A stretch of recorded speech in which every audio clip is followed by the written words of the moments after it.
my class rules, which I found are rules to live by. Number one, be positive, no put downs. Number two, when someone talks, listen. And number three, if you don't know, ask.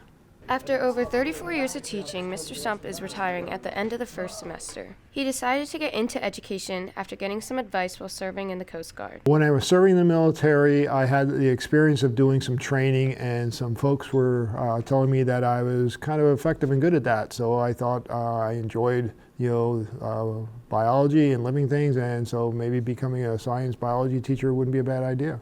Mr. Stump did not start his career in the education field. There was about 13 years between the time I graduated from high school until I became a teacher, and in that time there were half a dozen different things I did and dabbled or tried. Mr. Stump started his career at Reading High School. 3 years later he taught at Middle School West, and 7 years ago he laid his employment at Boyertown Area Senior High. The change in education was a leading factor to Mr. Stump's decision to retire. School and education's kind of changing, and I just think you'll get to a point with anything where you feel like, hey, it's time for a change, and for me it was time for a change.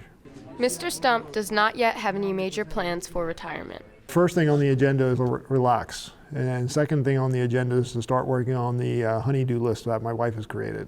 And we're just going to take it from there. I've had a lot of people tell me that I should make plans for at least 6 months.